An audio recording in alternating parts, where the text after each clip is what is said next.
Don't get me stressed out. You know, that's one of my biggest fears. Thanks for bringing it up again. That every time I do travel somewhere and I'm in a fucking hotel room, I start going through the list. Heath Ledger, all these famous people died in hotel rooms. And when I was there last time and Jimmy was there, I didn't lock the door because the night before, 4 doors down, there was 6 police. They're ramming this hotel door on my floor, and they're ramming it and ramming it. It took them like an hour to bust in. The guy had OD'd in there. They're doing a welfare check. So I thought, fuck, that's hard to get in. I better not lock the door.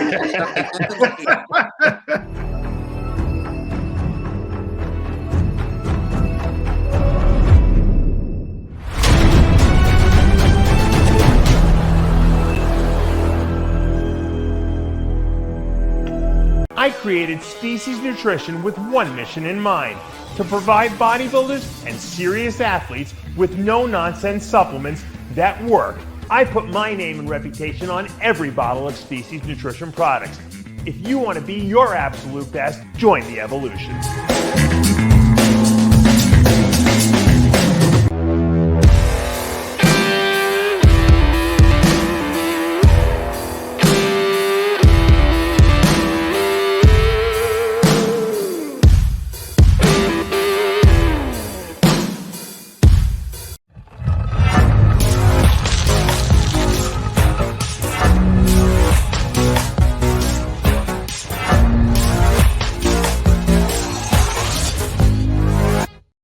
Welcome back to the Dave Palumbo Podcast. I'm joined by Lee Priest. John Romano is logging in as we speak, and we're about a week out from you coming to the Arnold Classic in the United States. Don't bring it up. It's stressing me out as it is. Don't bring it up. I know. Oh, I know you're stressed out.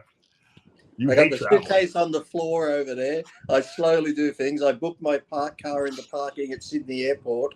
Yeah. And then I just start thinking about all the shit and the travel, and then because I don't sleep on planes, the amount of time I'll be up, and then. Can we give you like some horse tranquilizer or something like that to knock you out of the plane? You know, you said take Xanax. I took a Xanax once on a flight. Right. And because I can't sleep, I just do, the head nod. It was the worst feeling ever because my brain was in a fog. I wanted to sleep. I couldn't sleep, so my eyes are burning and stinging. And like I said, it was the worst feeling ever. Like when you want to sleep but you can't, your head's just like. Why can't you sleep? Any normal person takes Xanax and they go right to sleep. I can never sleep sitting up. I just can't. Do me a favor. Buy one of. You ever see those collars that go around your neck? I got one of them. And you still can't sleep? No. And then if I get like just one little bit of pain, then I focus on that. Then it becomes worse the whole trip. You're such a let me look at that. Let me look at that. Let me look at that map. The plane hasn't even fucking moved. It's in the same spot. You look at that map coming from Australia, it's going to be a lot of ocean you're going to be seeing. I think according to Jimmy, if the plane's doing 900 kilometers this way and the Earth's spinning so many thousand this way, I should be in America in fucking 2 hours, shouldn't I? I sent John this picture someone sent me. It's like the flat Earth on a clear day. It's basically, you can see the Eiffel Tower, you can see the pyramids, you can see everything. Well, according to Jimmy, if you had the Hubble telescope on Earth, you should be able to see that if you look at it. That's right.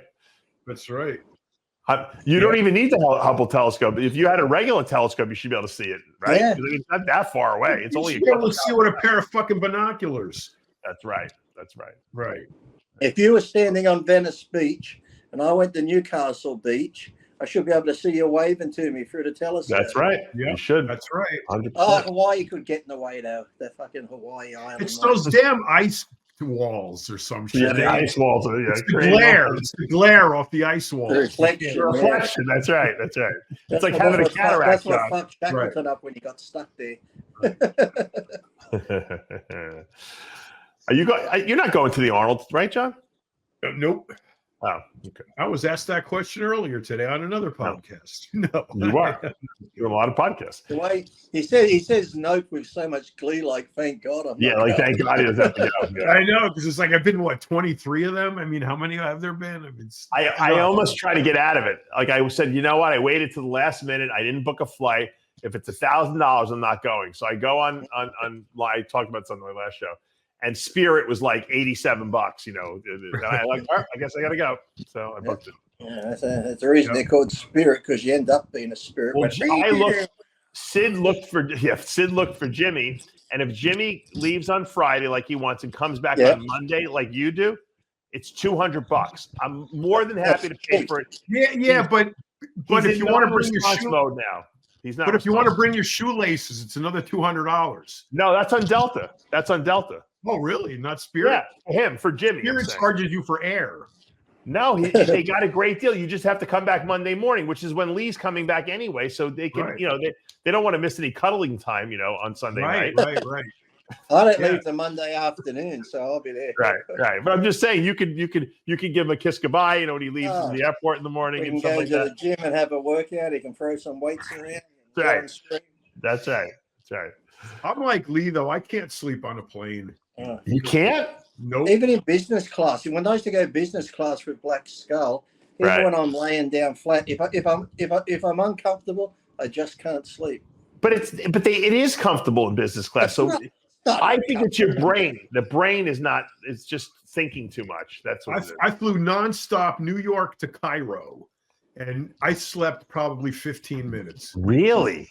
Wow. That's like Perth to London, 17-hour flight. I just did the probably 5 minutes. I wake up and go, oh, that's probably an hour or two. I'm like, 5 fucking minutes. Oh, fuck. I sleep from the plane hasn't even taken off and I'm already sleeping. You're one of them. But Murphy's Law follows me around because I'm sitting in the seat like this. If I'm wide awake, everybody that walks by doesn't touch me. As soon as I fall asleep, every single person that walks by to jam my elbow. Yeah, you're right. I will tell you this: my foot gets run over by the cart more than anyone else. My knee gets hit all the time. My mates do that. They'll fall asleep and then they'll be like, we land and they go, "Oh, that was a quick flight." I just look at them like, "Oh, fuck you." It's like my wife was asleep. But I'll keep waking her up because I want someone to talk to. He's very needy. He's very needy. I'm like, no, I just want to talk to someone. I'm fucking bored. Come on. I'm actually glad I'm not sitting on a plane with you. You know what I would like to see with a camera on the wall is Jeff the producer and Lee flying nonstop New York to Brisbane. We'll be talking the whole time. And then but the difference is Lee would get off the plane and be functional. Jeff would get off the plane and be dysfunctional. That would be Jeff the producer doesn't talk to me anymore. It's like he started to help me with my YouTube channel a couple of months ago. John, what did you tell me once about Jeff? He's not employable. Unemployable. Well, he started to help me. He just reached out and goes, "Lee, do you want to get your YouTube going?" That's how he always does. He can't. I'm actually making I'm making a bit of money from it now. But when I did that podcast a month ago with Fuad, he cut the bit with me and Sam and left Fuad and all that out and didn't tell me. And he put it on my YouTube channel. Fuad goes, "Lee, what are you doing? I haven't even had to show up for an hour or two and you've already cut this." I'm like, "I don't know what you're talking about." So I had a look. I said, "Jeff, can you take it down?" So I didn't know Jeff. See, notice Lee never told us that Jeff was doing his podcast because he knew that we would not be happy about it. So now, but then he sends me this long message about because I removed it. He goes, "I cannot work with anybody that does not have my back. You're removing that podcast." It only took Lee 2 weeks, John, to actually get a taste of Jeff. Isn't it interesting though that every single solitary person that's ever worked with him has the same story? 100%. Yeah. JM, but it's not Jeff. Too. It's not Jeff, though. It's not Jeff. I'm thinking, hey, it's my channel. I said, just take that down. You didn't ask to put it up. You should run it by me first. It's not. Sorry, Jeff. Once Jeff's working for you, he runs the show. You can't say anything to him. Very talented guy. Now I do it all myself. Yeah, super talented, but just something missing. I do it all myself now. I just do my lives and I post my lives. That's it. It's not that hard, Lee. You can absolutely handle it yourself. Yeah. I put up a little photo for the caption thing on the live, and that's it.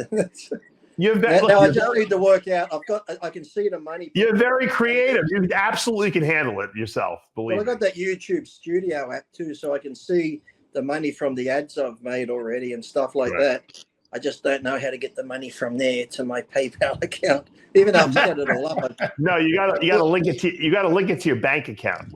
I think I did that because I had sent all my tax number and my passport, and maybe Jeff linked it to his account.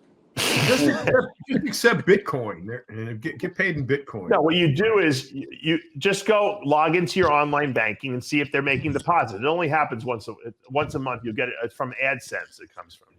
I know. I filled out all the AdSense things, so it must be. Something. It usually takes a few months before you start getting ad revenue. So I'd be surprised if you got a check already.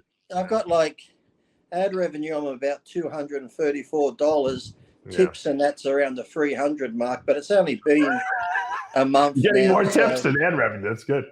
I know. Does this happen automatically when you put up a YouTube page? What?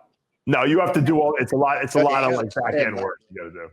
Oh, you got to link it to your bank account. You got to monetize it, and then What I'm saying is, when do they start paying you? And what's you have to have a certain amount of views and a certain amount of videos, and then they start paying you. Oh, okay. Like I said, because I can see the money there in the analytics on that YouTube other app, the YouTube app thing, but I think somebody said, it won't be like a month or two before they actually start sending. You know what? It's not the back end of YouTube is not that easy, to be honest with you. The posting videos is, but the whole AdSense and the payment thing, it's all over the place. They got to figure out a way to make it a little bit more user friendly to access it.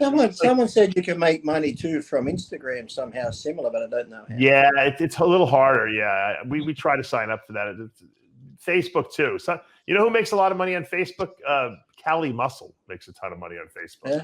You know when they say you can make money, but I hate it. I can't work it out. I just post photos on there just to advertise YouTube. It's fucking TikTok. I go on there probably once a week. I can't understand it. It's fucking bullshit. Videos on there are fucking like, you got to be a special kind of person. You know, there's a phenomenon there that I just don't understand.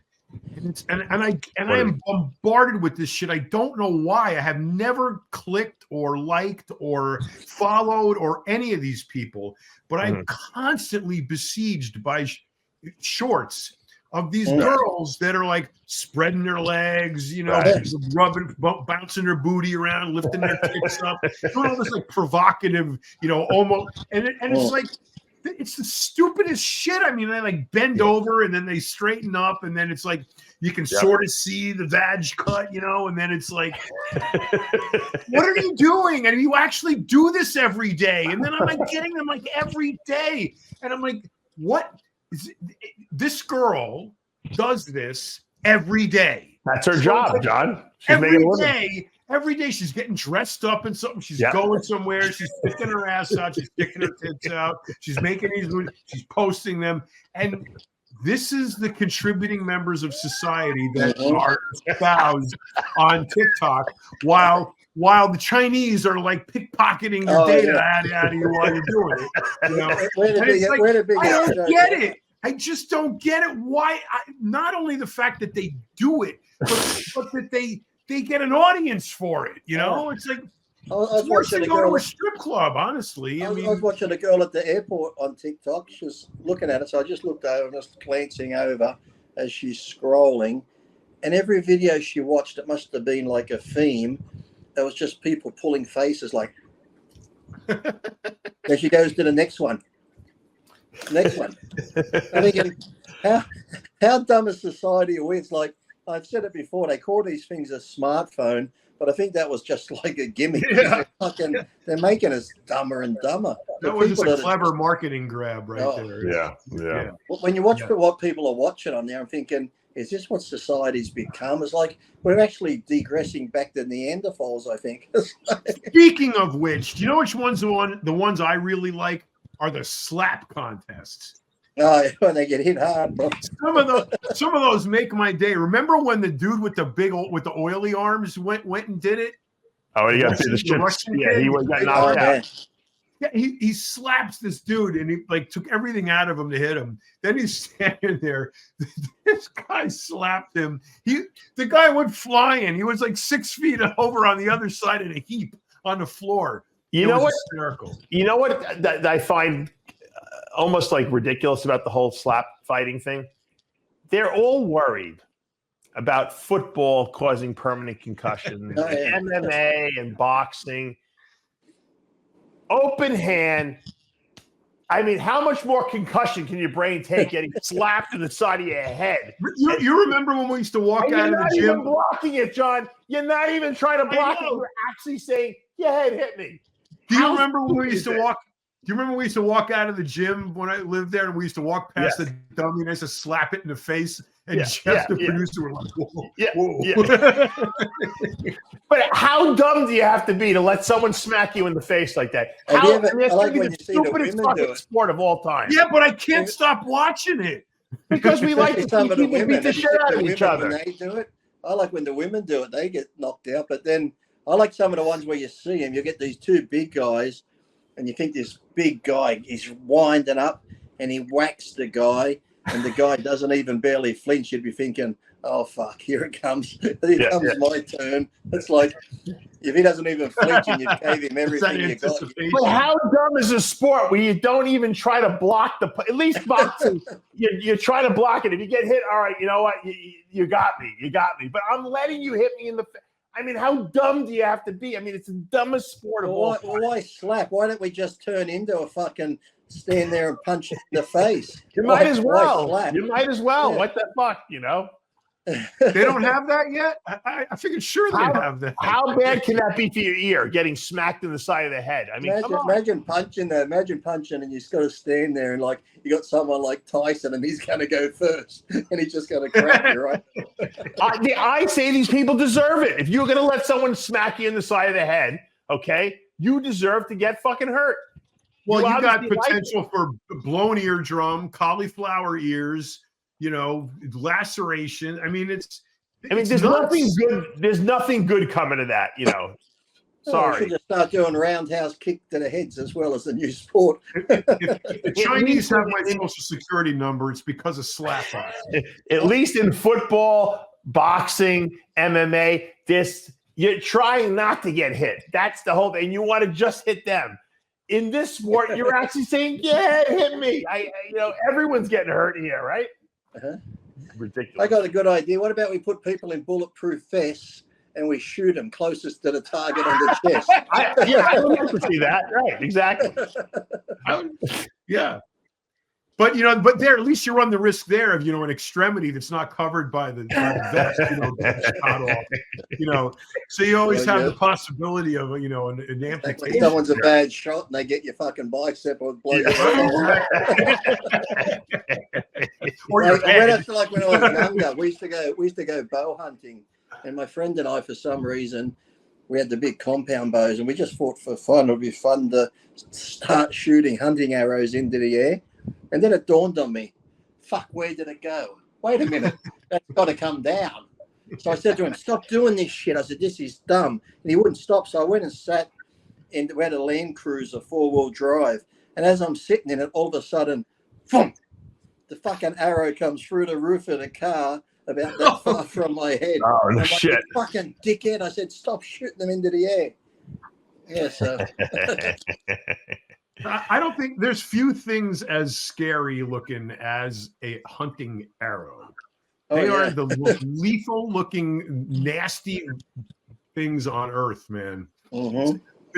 Between that and a shotgun shell that's a slug, the slug is really scary and the arrow is really scary. Especially when you look at some of those, especially the older ones, when they find those older Indian ones that were just like the sharpened rocks that were just all fucking...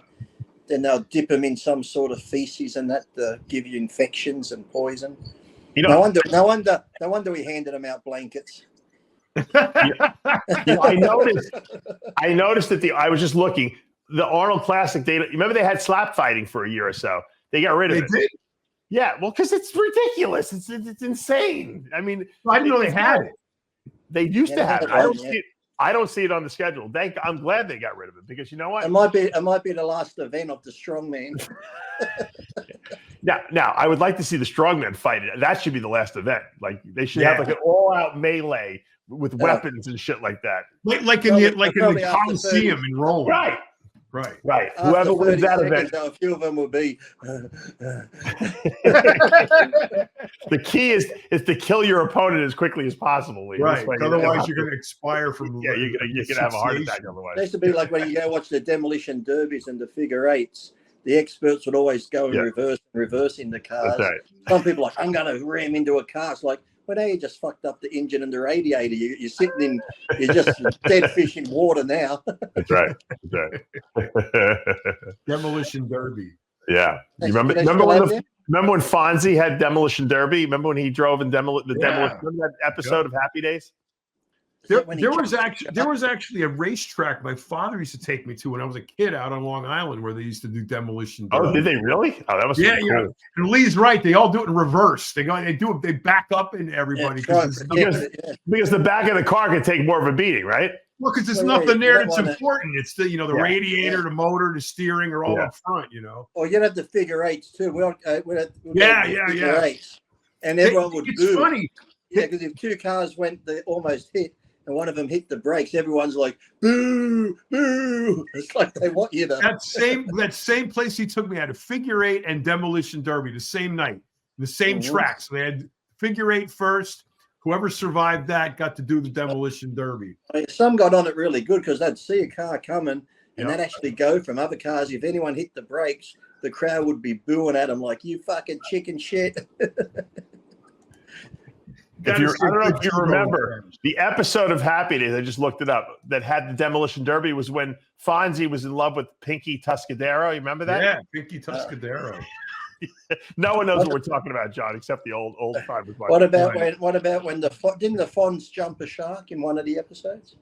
He jumped over some buses or something. Yeah, but he did the demolition derby because he was smitten. Pinky Tuscadero. Pinky Tuscadero, because she was a girl and kind of like him. Isn't it funny though? Wasn't she able to bang the jukebox and make it play too? You did something like he did. Yeah, something like this. You played a clip. But isn't it funny? Just look at that one photo there. Look at that one photo of the Fonz sitting there.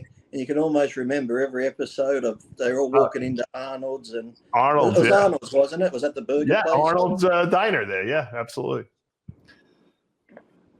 My mom was born in 1940. So she turned 10 in 1950. So her entire preteen and teenage years were the 1950s. Oh, wow. That must have been fun. So she did all of that, the sock hops and the poodle skirts and all the Fonzie shit. Yeah. And she says those are really great days. That was when America was a really, really cool place to be. Yeah. Sure. And then I used to, I think the Fonz used to come on Happy Days and then Bewitched would come on after that. And I Dream of Jeannie. Laverne and Shirley were after the Yes. It was a spin-off show. It was Happy Days. Yeah. Wasn't it like Three's Company after that or something like that, John? No, it was a spin-off show. It was they were characters on Happy Days. And then they ended up. No, I mean, but what was after Laverne and Shirley? It was 8:00 was Happy Days. 8:30 was Laverne and Shirley, and I think at 9:00 was Three's Company, wasn't it? Or MASH. Or it might have been. No, MASH was earlier. Different strokes for different folks. Yeah, it could have been Three's Company. When I look back at Different Strokes, the guy that used to, what was the rich guy's name in that? That he reminds me of Biden. Mr. Drummond. That's Biden adopted. You're talking about Mr. Drummond. Mr. Drummond, yeah. Mr. Drummond. That's Biden. He reminds me of Biden adopting 2 black kids for the Democratic Party. Lee, what was your favorite, like when you were like 10, 12, 13, what was your favorite TV show? Surprisingly, I used to get up really early in the morning, and there used to be a TV show called Danger Man. It was like a spy show, like a James Bondy type. And then after that, at 5:30, The Big Valley would come on. That like Western type show, The Big Valley. I think Lee Majors was in it. And then there used to be Doctor Who, the original. I remember hearing about Doctor Who. Yeah, that's, probably those ones were my favorites back then. Well, yeah, pretty much those, yeah. I used to like the Rockford Files and Magnum PI. I used to like the Fall Guy. Fall Guy. Fall Guy was one of my favorites. Yeah. Oh my God, I love it. And the $6 Million Man. I have to say, $6 Million Man was always. That was good. And then I used to love Benji, and then the other show called the Littlest Hobo. Remember that dog would go around from town to town, but I used to love. I didn't really like Little House on the Prairie. I wasn't into, but I did love Highway to Heaven because it always had like a message at the end of the show with Michael Landon. Yeah. One of my favorite all-time series from the 70s was The Odd Couple with Jack Klugman and Tony Randall. Good, yeah. Man, you could let you could not stop laughing the whole entire time. It was such a well-written Sanford show. and Son too. I used to love Sanford and Son. For sure. What happened to America? Because Jack Klugman on The Odd Couple was like Mr. G. Yep. Right. And Tony Back Randall. to America, like how long have you people you've been in America your whole life? If you were to think about it, on one hand, how many racist people do you really know? Because I'm thinking back in the day, there's so many good TV shows, and it didn't seem like race was an issue like it is today because the media's blown it out of proportion. Yeah. It's like everyone seemed to get along back then, even in the 80s and 90s. And I'm sure there was racism. No one talked about it. You know? Yeah, of course you're going to have Jeffersons? a couple of racist people, but to say America itself is systemically racist, and like everyone I knew used to get along. It didn't matter who the fuck you were. If you're a nice person, everyone was a nice person to you. It was just like didn't matter. And we had the Jeffersons, and we had Sanford and Son. Those were all loaded with anti-white, joking rhetoric. Chico and the Man. Yeah, Chico and the Man. That was Hispanic. Yeah, but I mean, George Jefferson used to call us honkies. You know, exactly. Well, you wouldn't even be able to have married with children, because married with children would be like male toxic. Listen to the way he's speaking to his wife. When he's always like, Peg, I'll give you 5 across the eyes. You can't even make those. Couldn't make those TV shows anymore today. Archie Bunker, the first show of the first episode for some reason came across my YouTube. I watched that. My eyeballs bugged out of my head. I said, I could not even imagine if this was today, a pilot episode, the first show of the first season. Are you kidding me right now? There would be fire bombs, MGM Studios or wherever. Fire bombs. Could you imagine? Netflix releases a new movie. There's a new movie coming to Netflix tomorrow. No one's ever seen it before. It's a Western called Blazing Saddles. Yeah, exactly. Could you imagine that coming on TV? You know what the problem is with the world? No one has a sense of humor anymore. People don't understand sarcasm anymore. No. It's almost like we're a bunch of like autistic individuals. It's like no one understands humor anymore. It's like they don't think like what we thought was funny growing up. Like people don't get the joke anymore. I don't know what. And no one took it personal. Everyone takes everything literally now. There's they don't understand the nuances of sarcasm and humor and innuendo. They just, you said this, so this must be racist. Well, no, it was said in a humorous way. Yeah. That's not what you said. You said this. This is racist. Well, it's like I said, it's when Jim Jeffries just says a simple thing like, when he was with a girl and you're fooling around at home for the first time and you're playing with her leg and she's like, stop that. You go a little bit higher. She's like, no, stop it. And then you got the hand in the pants and you start diddling around. Oh, stop. He goes, trust me, with that little bit of giggling and saying that, when they read it back out in the courtroom, Your Honor, she said, no, stop it. No. He's like, it doesn't quite have the same effect. The transcript doesn't really give you the true context of what's going on. But it's true now. That's how it is. But the thing was, when you could tell jokes and watch those shows back then, people understood. It's satire. It's funny. Right. It's stereotyped for a reason in all races, religions. Do you think that we laughed at it? Well, maybe here's a theory. But Robert RFK Jr. said this. We have more disease today, more autism, more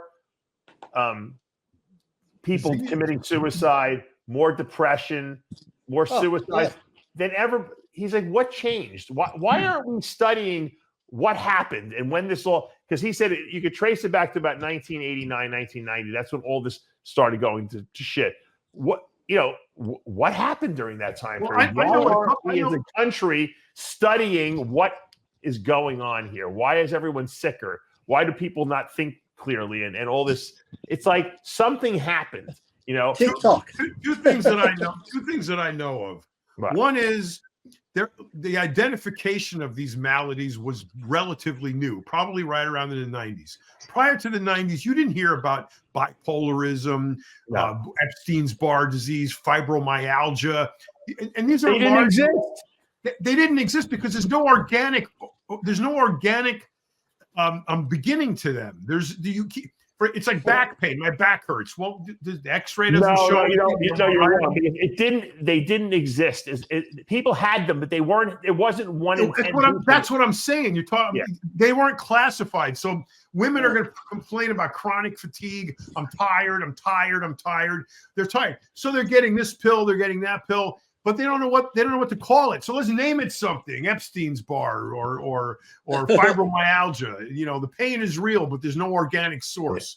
So the doctors have to do something. People keep coming to the doctor. So okay, here you have fibromyalgia. Take this pill, and then all of a sudden it snowballed from there because you got bipolar disease, depression, and anxiety, and antidepressives. You're right about the timeline. It's all about back in our day. What kid did we know who was 12 or 13 that had anxiety, or they were stressed out, or they're depressed and this? I'm thinking, shit. When we were young, we were out playing, we were out doing shit. No one was. I didn't know any young kids that were depressed or had suicidal thoughts. And even now they've said, now that people look, you got the LGBTQ plus 1 R2D2 C3PO club. I don't know what they've added to it lately, but WD-40. Once you get that group, they've all come out now and everyone's so accepting, but yet even the suicide with those people is higher than ever before. Well, it's like... Well, maybe what he's saying is that maybe there's something in the environment that's been poisoning us that we don't know about. Social media is poisoning their heads. Introduction of pesticides, from was one of the things. There was some PCPs from plastics and stuff like that. But there's a lot. He goes, we should be studying this to figure out why we're the sickest nation in the world. Why did we have the worst outcome after COVID in the United States when we supposedly have the best health system in the world? We have the worst. There's no money in healthy people. They make more money with sick people. No, it's not that. There's something wrong. And no one is studying McDonald's. 67% of America is fat and overweight. That's 2 out of 3. Yeah. John, why? 2 out of 3. Obesity is a disease now. It's classed as a disease. Yeah, be careful. You're going to get demonetized. Exactly. But the levels of obesity and people overweight today, we never had when we were kids, ever. We never saw an obese.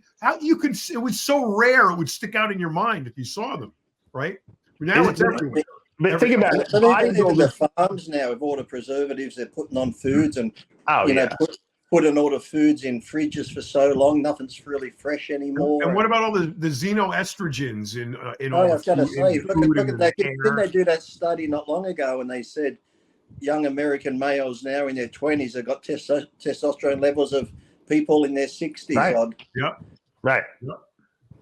It's true. Very low. Like I said, China, Russia, everyone's just laughing at Australia and America because we're coming weaker. And I even I was watching a show the other day.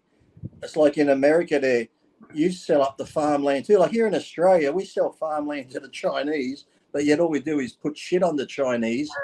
The port in Newcastle, where all the coal ships come in, and the port in Darwin, where they've got a military base, China leases both of them off the Australian government. Wow. I'm thinking, why are we letting China lease our ports, giving them all this farmland? And I was watching one. Could have been Dr. Phil, actually, was on Joe Rogan, and he was saying how the Chinese have brought up all the farmland in America, but the farmland they're buying is strategically around right near all the military bases. And airports. Yeah. Yep. Yeah, you guys Look, will be. You know, I urge everyone to read the book "The Art of War" by Sun Tzu. Yeah. If you and you have to read 2 or 3 different interpretations to get, I think, a really good common idea of what Master Sun is saying.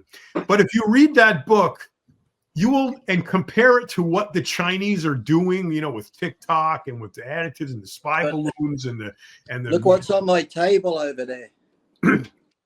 Well, you'll see. There you go. Right. There you go. You will see exact this. That is the playbook that China is playing by right now, and it's in black and white. You can read chapter by chapter. They're already doing it to us. Right. In case you don't have the book, we shall start now. Lee only watches the pictures. He only reads the pictures. Yeah. The volume you hold in your hands. Now, this could take a while, people. We've got a bit to read. Maybe I'll take it on the plane with me. Weak points. Especially since you don't sleep. You should be able to read the whole thing. Yeah. But it's very easy reading, too, because I like the way they put it in, like, paragraphs like this on different topics. Read us one passage, Lee, a short one. I haven't got my glasses on. Well, put your glasses on. They're in the other room. You only have one pair. Now I have a pair of glasses in every station. Everywhere. Yeah. I got the bathroom pair. I got the truck pair, the shop pair, the living room pair. I got the car pair. I even have a pair, John, that goes in my pocket that folds up. I got one that folds up and it goes like a credit card. It goes. Look. Okay. I have them everywhere. Yeah.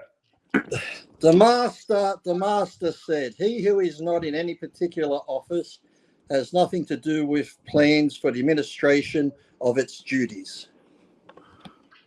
Can you interpret that for us? I don't know what we're under this topic here. Must be about the master said. The master said.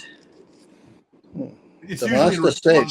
The master said, "The superior man is satisfied and composed. The mean man is always full of distress." Yeah. Yeah. Biden and Trump. Yeah. That's Confucian analytics. Greg left the hospital against my advice. Okay. I didn't know that. So I told him, if you leave that hospital in pain, you will be back there later the same day, and you're going to have to get readmitted through the emergency room again. It's going to be a pain in the ass. I'm like, don't leave. Let me guess. He left. and he went back. And Lucia's already telling me, we're on the phone with the doctor. They think we're going to be back in the hospital. I said, well, why did you leave? I said, you gave him the option to leave? I said, you don't give him any options. If he's in pain, on pain meds, he doesn't leave the hospital. No, and he's not capable of making clear decisions either. No. He should have been Baker acted, is what he should have been. I shall read one. Should have signed his power of attorney over to you. I'll read a quote. I shall read a quote for Ukraine. All right. "An army may march great distances without distress if it marches through country where the enemy is not." You're welcome. The problem is the enemy's everywhere. You just don't know what they are, who they are. I like how he talks about the enemy is within. He likes, don't bring provisions. Just conquer your enemy and eat theirs. All right. So look, I gotta go do some stuff, and I know John, you do too. But I want to just say, so Lee, you're coming into Columbus, Ohio next Thursday night. Where you going? We've still got like 60 chapters to go. We'll get John and I are going to let you read that on the airplane, and then we'll do a book report. You can do a book report for us next week, after the article. But it's true, and I think that's the thing too, because you got 36 hours each way. You can read that book. The thing is, because people are on thing a lot, I think the art of reading, a lot of people don't do anymore. I think when you do actually read, you do consume more in your head, rather absolutely, 100%. That was one of the best things about being in prison, was all the reading I could do. Yeah. I read more novels in 6 weeks than I did in my whole life, probably in there. Yeah. When I was young, I used to just sit there. We used to have, you'd buy a volume every month, and then would have the whole Encyclopedia Britannica stuff, and you'd go through there, and you just look at maps of the world and look at different places, and just think, wow, I wonder what it'd be like to be in that country and that, and never thinking that I'd ever go to those countries and stuff. But yeah, that's pretty cool. Right. Yeah, you are right. Well, anyway, so Lee, you get in next Thursday at what time? 3:30 in the afternoon. So. All right, I get in at 5 p.m. So that's perfect. We have dinner. Like I leave Thursday and I get there Thursday. It's like I'm traveling back. You're traveling back in time. Just go back to the future. Text me the link for the pay-per-view because that's how I'll do it. Yeah. Well, you don't you want to be on with Kamali and those guys? If they ask me, I don't know. No, they want you on there. Of course, they want you on there. You're going to be on RxMuscle. All right. You got to watch the show, though. If you don't watch the show, then you can't do the thing. I'll buy the fucking pay-per-view. I'll do it. It's free, the pay-per-view. It's free. It's free. It is? Yeah. Free? Yeah. Who the hell's going to make money off of that? They don't. I think they want to just get a lot of people watching. Do what I do, John. Don't waste your time watching the show, John. Just go on Instagram before Dave wants you to go live. Scroll through a few photographs. Yeah. That's all you need. John, Lee is actually going to be at the Arnold, and he won't even watch the show. I know he won't. I'll be like, Lee, did you watch the show? I was in my room. He's going to be busy. People are going to want to talk to him. You know. That's why me being in the wrap up's going to be the best part because I'll be more accurate than the people who. Let me lay the whole scenario out for you. So he gets in on Thursday, 3:30. I get at 5. By the time he gets from the hotel to the hotel, we'll probably have dinner by like 7, 8 o'clock, right?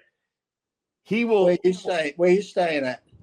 I don't know. Yeah, I got to figure out. I think I'm at the Hilton. I'm at the Hilton. All right, so it's all right there. They're all connected to each other.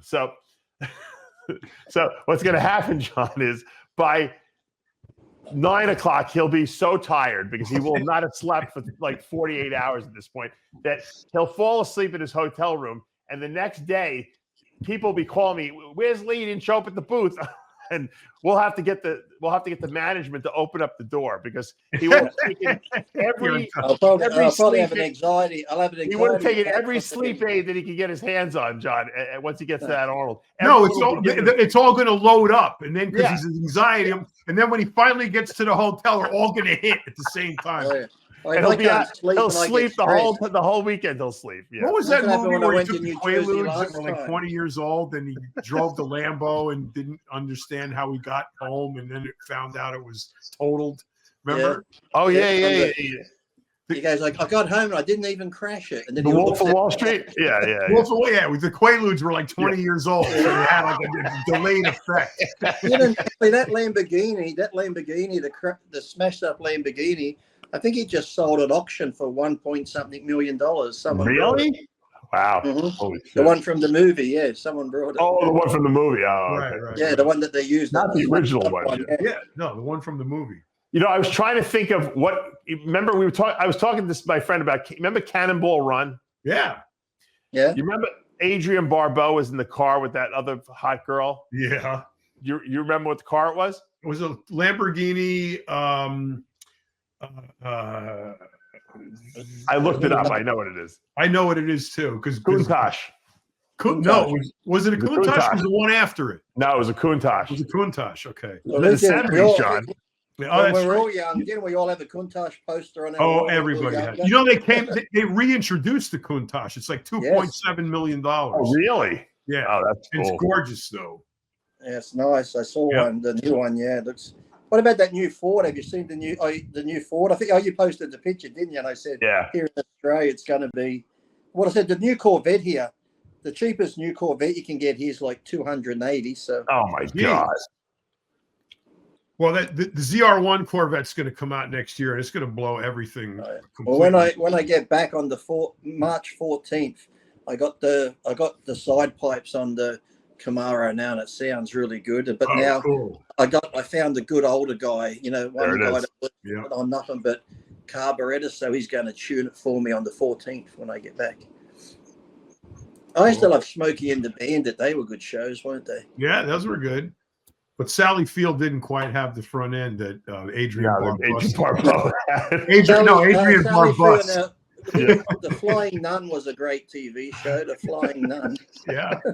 Sally Field. There it is. Sally Field. Sally Field. You couldn't have that show, could you? The Flying Nun. That might. I'm sure it'll offend someone today, right, John? Somehow, somewhere, you're gonna have the flying nun and the exploding Islamic. You're gonna have like two different types of shows. Yep. Well, I'm looking forward to seeing you next week, Lee. It'll be fun to hang out with you, and we'll have a good time. Yes, so I'll be ready for the wrap up, and I'll bring the book so we can quote. Yes, please. Yeah, appropriate stratagems for. Make sure you give me one of your room keys in case I got to go and get into your room if you're non-responsive. We may have hey, don't get me stressed out. You know, that's one of my biggest fears. Thanks for bringing it up again. That every time I do travel somewhere and I'm in a fucking hotel room, I start going through the list. Heath Ledger, all these famous people died in hotel rooms. And when I was there last time and Jimmy was there, I didn't lock the door because the night before, 4 doors down, there was 6 police that were ramming this hotel door on my floor. And they're ramming it and ramming it. It took them like an hour to bust in. The guy had OD'd in there. They're doing a welfare check. So I thought, fuck, that's hard to get in. I better not lock the door. I'll tell you what. This is what we do. I'll ask for a room with 2 queen beds. You can sleep on the bed next to me, okay? This way, you feel like this way. If anything happens to you, I can call the police. If anything happens to you, you can call the police. All right. If you get up through the night, just like put your hand under to check I'm still breathing. Yeah. Jimmy the Bull is going to be so jealous over that arrangement. Yeah, I know. Tell me about it. Yeah. I'll wear one of those pulse monitors so you can. Well, if Jimmy actually shows up, which he won't, then I don't have to do the babysitting dude. Then Jimmy can be in the bed next to him. Exactly. All right. Thanks for joining us again. Once again, next week, we'll be doing our show live from the Arnold Classic. So we will not be doing the podcast. We'll be doing it from the we'll have to do a pregame show with Lee on Thursday night. Do you mean actually, because I'm going from summer now, but over there, do you mean I got to bring long pants and a jumper? Yeah, it's going to be, I guarantee it'll be cold there probably, I'm sure. Yeah. So I got to bring an actual winter jacket to that. Yeah. I know. I'll have to try and look for one. I don't really have any because I hate jackets. They're too hot. I know. But and it makes traveling. You have to bring more stuff with you. I might actually have to bring a suitcase with me this time, just because. I might bring my Pope outfit. Can I wear that? If you walk around the expo as the Pope, that will definitely get some views. That would be awesome. No doubt about that. All right. Thanks for joining us, John. I know you had a little hairy day there, but appreciate it. No, I forgot to ask, John, how was your Vegas trip in total? Was it a good trip? Really good trip, yeah. I had such a blast on Thursday. I walked the entire strip.